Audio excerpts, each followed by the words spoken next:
Okay, so we weren't able to record this from our last meeting, so I wanted to give you a demonstration about how I attach photo etch parts using PVA glue.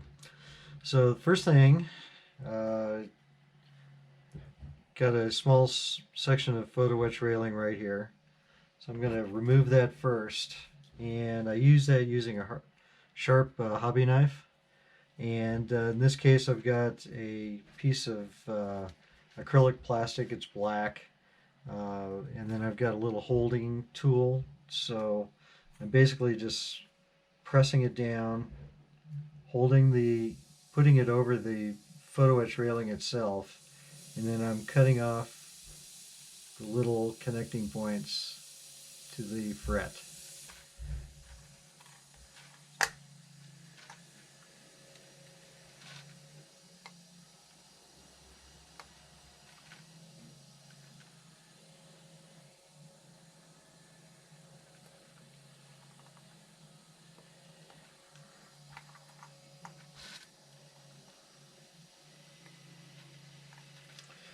All right, probably can't even see that, but you take my word for it that we have a small piece of photo etch, and in this case, the photo etch has a bar that runs all the way across the bottom of the piece itself, which is where it's going to attach to the ship. So, next thing is you need to cut it into manageable sections. For example, if I had a piece of railing that covered the entire length of this hull, I wouldn't want to try and put it all on at once. Basically, I would break it into 2 or 3 sections. And typically, you cut the rails off right next to one of the bars. So you'll have 2 or 3 or 4 little fingers sticking out in the air. And what happens is when you butt up the next section to it, or this section up to the next section, those little fingers will just butt up against another vertical bar. Okay, not so fast. I got carried away. I forgot something very important. So, if you look at a shape of a hull from the top, you get a lot of curves, things like that. Your photo etch comes in a straight flat piece, so you need to bend it to match that curve. And typically what I start off with is rolling out the photo etch. So I'll lay down a piece of photo etch, and then I'll put something round over it like this and roll it back and forth, and what that does is cause the photo etch to curve.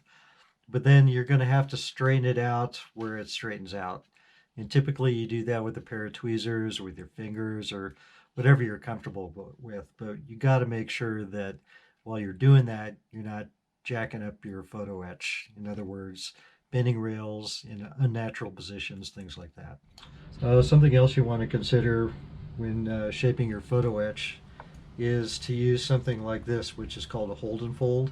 But basically it's a jig for holding your photo etch down while you bend it into shape. So just as an example, this isn't railing, but stick your photo etch underneath the bar and you clamp it down.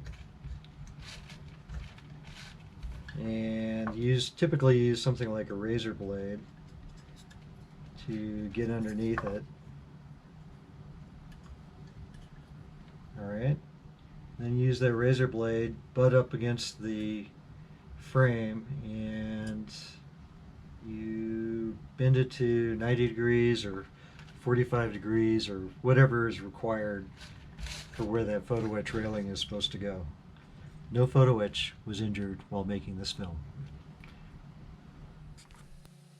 Alright, so next component is the glue itself. So we're using PVA glue.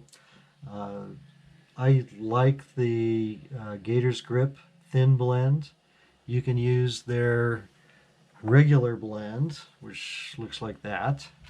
But the thinner, I think, works just a little bit better. You could also use Elmer's Glue All. This is what I used to use all the time. not the school glue, but the glue wall. And then another option that's out there that you might want to consider is called Aleene's Tacky Glue. And I'll put up photos of that as well, just so you know what you're looking at. But typically with the Aleene's especially, you don't want to get too much of it because it tends to lose its properties after about a year or so. At least that's what I've read. So that's what I heard, so I'm going with it. Okay, so what I'll do is you could either, if you're using like the Elmer's glue, you could put it down on a piece of plastic or painter's tape or something like that, something that you can pick it off of.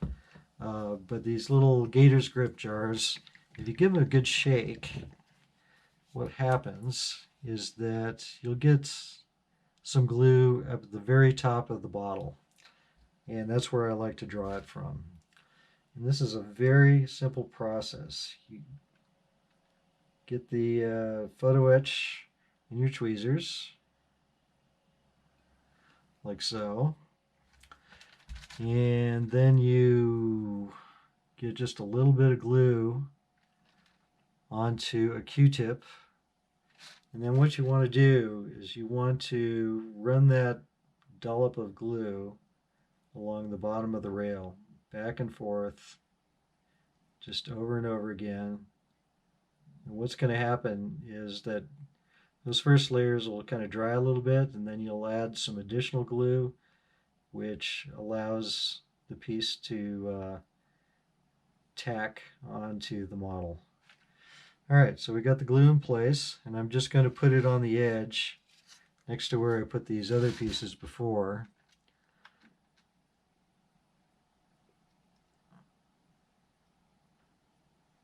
It's just as simple as that. Now you can maneuver it around just a little bit if you need to, but I don't know if you can even see that, but the railing is in place.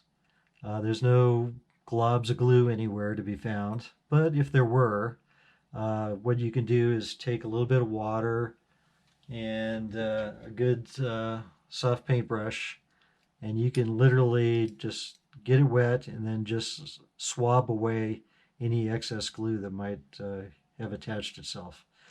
And that's pretty much it. Once it's in place, you can go back and touch up the paint if you need to. But and the other thing is that you can maybe even if you have larger railing pieces like these, you could add a little bit of glue to the base, and using that wet brush, just maneuver it along the bottom of the rail, just to fill in any gaps or just add some additional strength. So when that dries, it'll be shiny. So what you'll do is you'll come back either with touch-up paint or with like a flat coat or something like that to kind of finish it off, and then you're pretty much done. That's really all there is to it. Hope that helps. Catch you next time.